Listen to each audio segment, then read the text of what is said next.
आशा है आज का वीडियो आप लोगों को इंटरेस्टिंग लगेगा। तो ये है आज का मौसम। आप देख रहे होंगे ये बड़ा सा आकाश नीम का पेड़ है घर के सामने। बारिश हो रही है और पार्क में कल भी मैंने वीडियो बनाया था आप लोगों के लिए, तो उसमें पार्क का कुछ हिस्सा दिखाया था। अभी बैल्कनी में खड़े होकर मैं आपको ज़्यादा दिखा पा रही हूँ।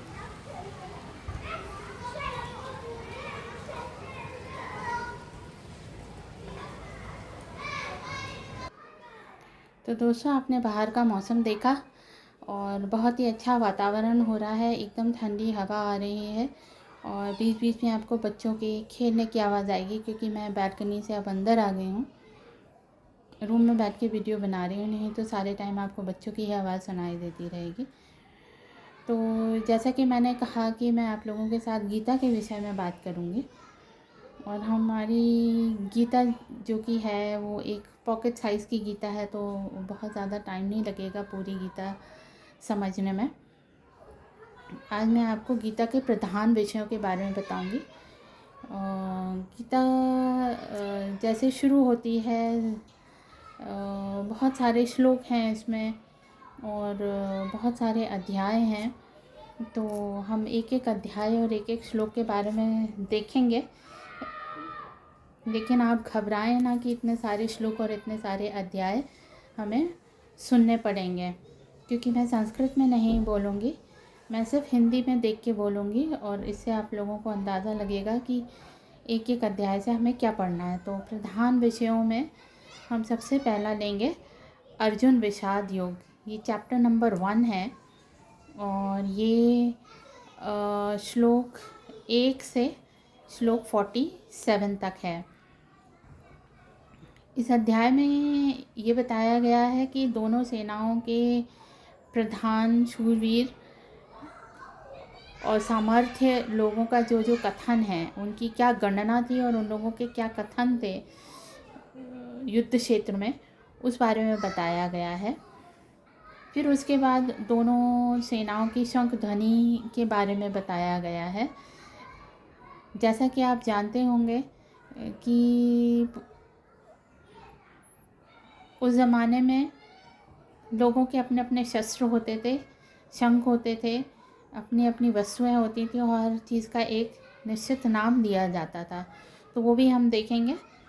अर्जुन उसके बाद दोनों सेनाओं का निरीक्षण करते हैं, इस बारे में भी लिखा गया है इस अध्याय में। और फिर उसके बाद उन्हें मोह हो जाता है अपने सारे सगे संबंधियों को देख के। तो मोह से व्याप्त होने से अर्जुन कैसी कायरों जैसी बात करते हैं। वो स्नेह तो दिखाते हैं, लेकिन उनके सारे वचन शोक युक्त होते हैं। तो ये थोड़ा सा आपको बोरिंग ना लगे, लेकिन फिर भी हमें अपने हिस्ट्री, जैसे हम एक सब्जेक्ट पढ़ते हैं, वैसे हमें थोड़ा बहुत कुछ तो पता होना ही चाहिए अपने देश के बारे में। पूरी तरह से मैं ये नहीं कहूँगी कि मैं हिस्ट्री पढ़ा रही हूँ, जितना गीता में है उतना ही बोलूँगी। तो प्रथम अध्याय शुरू होता है, इसमें धृतराष्ट्र सबसे पहले आते हैं और धृतराष्ट्र का कथन होता है संजय से। तो वो कुछ इस प्रकार से है। धृतराष्ट्र बोले, हे संजय, धर्म भूमि कुरुक्षेत्र में इकट्ठे हुए युद्ध की इच्छा वाले मेरे और पांडु पुत्रों ने क्या किया। तो सबसे पहला प्रश्न जो होता है वो धृतराष्ट्र की तरफ से होता है। इस पर संजय उन्हें बताते हैं कि किस प्रकार राजा दुर्योधन ने व्यूह रचना पांडवों की सेना को देखकर और द्रोणाचार्य के पास जाकर क्या क्या कहा। तो व्यूह रचना के बारे में बताया गया है और पांडवों की व्यूह रचना कैसी दिख रही थी और द्रोणाचार्य के पास जाकर उन्होंने क्या कहा।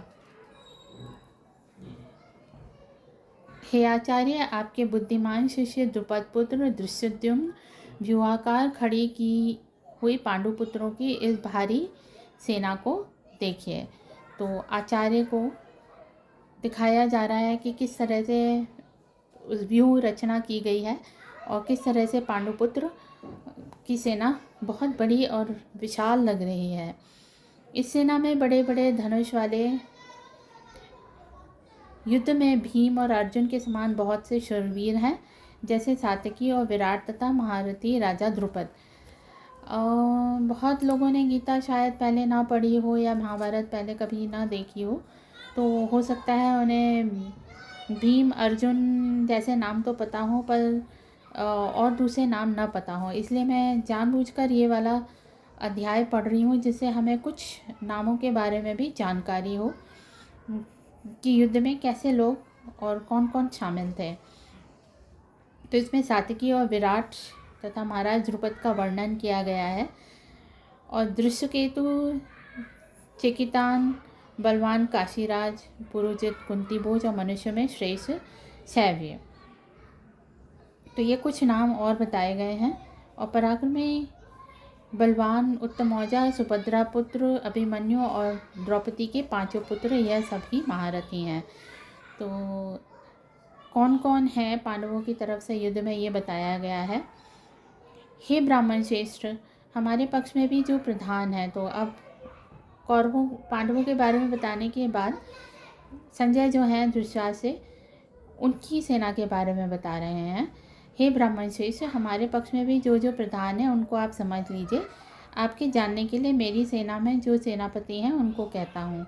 एक तो स्वयं आप और पितामह भीष्म तथा कर्ण और संग्राम विजयी कृपाचार्य, तथा वैसे ही अश्वत्थामा, विकर्ण और सोमदत्त का पुत्र भूरिश्रवा। तो ये कुछ नाम और आते हैं। मैं थोड़ा जल्दी पढ़ रही हूँ क्योंकि वीडियो बहुत लंबा नहीं बनाना चाहती हूँ। लेकिन अगर आप लोगों को कोई भी डाउट हो तो मुझे कमेंट कर सकते हैं, मैं उसका रिप्लाई ज़रूर दूँगी। और बहुत से शूरवीर अनेक प्रकार के शस्त्र अस्त्रों से युक्त, जीवन की आशा को त्याग सबके सब युद्ध में बहुत चतुर हैं। तो ये बहुत साधारण सी बात है कि जो युद्ध में जाते हैं वो जीवन की आशा शायद त्यागे हुए होते हैं और कुछ जीत की कामना भी रखते हैं। और भीष्म पितामह द्वारा रक्षित हमारी यह सेना सबसे अजेय है, और भीष्म द्वारा रक्षित इन लोगों की यह सेना जीतने में सुगम है।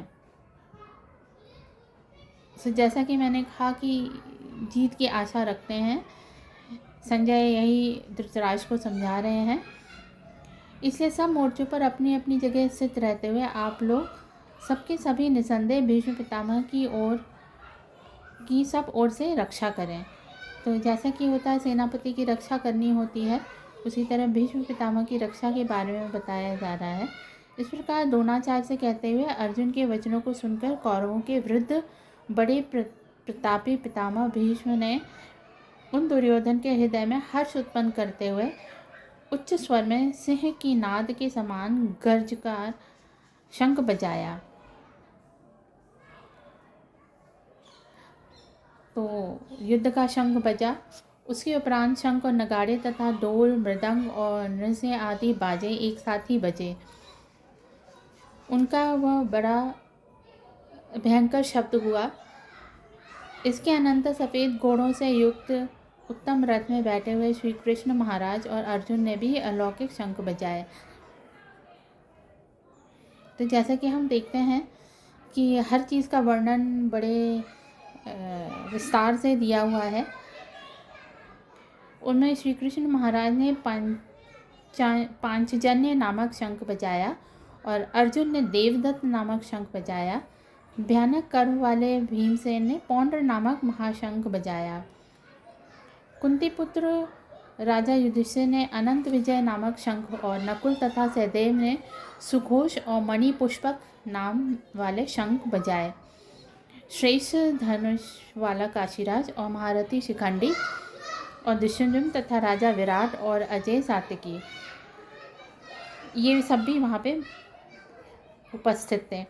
राजा द्रुपद और द्रौपदी के 5 पुत्रों और बड़ी भुजा वाले सुभद्रा पुत्र अभिमन्यु, इन सब ने हे राजन अलग अलग शंख बजाए और उस भयानक शब्द ने आकाश और पृथ्वी को भी शब्दमान करते हुए धृतराष्ट्र पुत्रों के हृदय विदीर्ण कर दिए।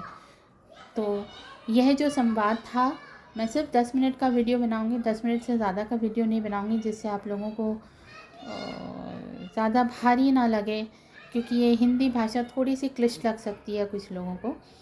तो ये जो एक छोटा सा संवाद था गीता शुरू होते ही गीता की शुरुआत में ही संजय और धृतराज के बीच में जो संवाद होता है उसके बारे में बताया है। आज शेष मैं आपको कल के वीडियो में बताऊंगी, लेकिन उसके पहले मैं आपको एक छोटा सा रिक्वेस्ट करना चाहूँगी कि मेरा एक यूट्यूब चैनल है जिसे मैं संस्कृति ज्ञान कहती हूँ, और उसे आप लोग कभी भी ऑनलाइन एक्सेस कर सकते हैं। तो ये वीडियो जिस तरह आपको फेसबुक पे मिलेगा, आपको संस्कृति ज्ञान चैनल पे भी मिलेगा। चैनल का आपको लिंक भी बता देती हूँ। इनफैक्ट मैं आपको चैनल दिखा ही देती हूँ। ये देखिए, संस्कृति ज्ञान चैनल है youtube.com/संस्कृति ज्ञान। तो जो वीडियो आप फेसबुक पे देख रहे हैं वही वीडियो आप संस्कृति ज्ञान चैनल पे भी देख पाएंगे। तो छोटी सी रिक्वेस्ट है आपसे कि चैनल को लाइक, सब्सक्राइब और शेयर ज़रूर करें। आज के लिए इतना ही। धन्यवाद।